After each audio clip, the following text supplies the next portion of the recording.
I felt my sense of humanity slowly leaving my body. I've seen a man dead right in front of me, and I didn't even blink or feel any slight trace of sadness or disgust. I just stood there, motionless, and watched him being erased apart by the owner of the hotel. And now I'm in my room, lying in bed and watching the ceiling above and asking myself if there's something wrong with me. I know now that I will not be leaving this hotel unless I'm dead or I win the competition. So after thinking about it for over an hour, I decided to rip the threads that were keeping the skin of the torso together and see if the key was inside. As I heard the sounds of the inner organs squelching and my hands squishing some of them, I felt nauseous and instantly threw up. My shirt was soaking wet and covered in red liquid, but still, I didn't find the key. I took a break and threw up again, and while breathing heavily and sweating at the same time, I decided to search in the last place I could find the key, inside the heart. I ripped the heart open, and in it was the key and one little note with the following message. Please take the elevator to the first floor. You have exactly 30 minutes to get back to the room. If you meet the guardian of the first floor, it's kill or be killed. Good luck. Well, shit. I was thinking that this was it. I'm gonna get out of this hotel in a body bag and get thrown into a river, or discarded in a dumpster, or buried in a place where no one will ever find me. I wondered what the hell the guardian of the floor was. I don't believe in the supernatural, but this place had some sort of eerie aura that gave you the willies. You know, kill or be killed. That means I needed some sort of weapon to defend myself. There was nothing in the room I could use. But then I saw a cup which I broke into several pieces, and I stuffed the biggest one inside my pocket. I also had the belt of my pants, which I could have used for choking anyone if push came to shove. And then I remembered that I accidentally pocketed the pen I used to sign the papers when I checked in, so I wasn't going to battle that guardian, or whatever it was, bare-handed. I took the key and placed it inside the lock, but then I heard a knock. Then a frenzy of knocking started. Hey, sport, want to get out of here? I know a guy on the third floor who can get you to win the prize faster. What you say, want to get $1 million quick? I bet you do. Come on, what do you say? Open up and let's go. I ain't gonna hurt you, I promise. A fragile voice said from behind the door. Go away, man. I'm not supposed to open the door. I'll be fine. Try next door, maybe they want to go, I said, trying to get him off my shit. And then he just left and didn't say anything. He knocked on the next door and I heard a man opening up and he started screaming. Get off of me. You're killing me. Oh God, his screams died down into a gurgling as he choked on his blood.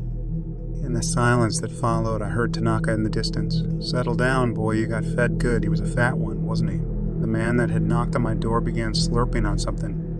I didn't want to imagine what could make that kind of sound. I turned the key and went to the elevator. I walked through the ivory marbled hall, following arrows that pointed to the elevator, on top of which a flashy light read, "Here is where your adventure begins." I pressed the button to call the elevator, and then I heard a ding and the doors opened to reveal a hunchbacked woman sitting on a small chair. I'm the elevator keeper. My name is Demetra, and I want you to answer me a riddle before we go to the first floor. Keep in mind that you only have one chance, and if you get it wrong, your time for getting the challenge completed will reduce to 15 minutes. You have to be a superhuman to beat the demented harlequin guarding the first floor. Let me tell you that. So answer me this. And they salt it and ferment it inside a stump wrapped in 100 cloves, the woman said. Her hands were shaking and her voice was trembling. That's a simple one. The answer is cabbage, and the final product is called sauerkraut, I answered, trusting myself 100. Very good, very good, she said, grinning, her grin revealing rotted yellow teeth that looked ancient.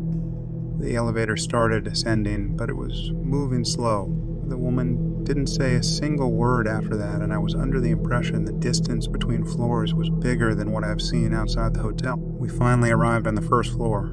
The doors opened, and this floor was completely different from the ground floor. The walls were covered in purple and orange checkered cloth, and there were 7 doors, 3 on the left side of the corridor, and 4 on the right side, each one with purple and orange lights flickering above. At the end of the hallway was the exit door with a timer above. The countdown started, and I had to move quickly, even if I didn't know what I had to do. I was starting to feel like I was in one of those escape rooms, with the major difference that here, if I don't manage to complete the challenge, I will be dead as disco. I opened the first door, and inside there was only a chair between the 4 walls. That was it. I proceeded to open the second door to find another chair with a note on it simply saying hi. Behind door number 3, there was a mask lying on the chair with a note attached saying, "Put it on." Doctor number 4 had a gun with a single bullet inside, and the note said, "Do it, or else I opened Doctor Number 5, only to find a tape recorder. I pressed play, and carnival music started playing throughout the corridor. Doctor Number 6 creaked a bit when I opened it, and there was a note with bloodstains on it saying, "Goodbye, you fuck." And then I heard door number 7 opening. Before I even turned, something jumped me, trying to bite me. I freed myself from its grip, only to turn around and see a harlequin grinning at me, blood dripping from its ugly razor-sharp teeth. He said, "Hi, now you die." Then he tried to attack me again. I avoided him stepping aside while he started laughing uncontrollably. He was dressed in a checkered purple and orange costume, his face painted white with sprayed blood on it. He started laughing again while coming towards me. I avoided him, but he managed to scratch my left cheek with his metallic claws. "Die, die, die, you fuck," he was constantly repeating as I was getting fatigued. He was not big or strong, so I decided to save the bullet. Maybe I'll use it later. The timer said 25 minutes left. Crap, I had to hurry. He then came towards me again, and I punched him in the face and grabbed him by the neck, trying to choke him. He scratched me again, this time on my belly, which got wounded. He was laughing like crazy, like a demented harlequin. I briefly loosened my grip, but got it back, and as he seemed to suffocate, I pulled out the pen from my blazer and I poked him in his left eye. He fell to the ground, crying and laughing and screaming all together. He fell to the ground and I ran to the exit. In the upper part of the ceiling, I saw a camera zooming in on me.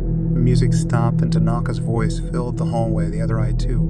"Please, hurry up," he said with genuine satisfaction in his voice, like he was pleased with what he'd witnessed. A true sadistic motherfucker. I ran back and took the pen from his left eye and stabbed him in his right one, afraid that the timer would run out when I heard the exit door unlocking behind me. The timer stopped at 07. If I were 7 seconds late, I'd have been dead.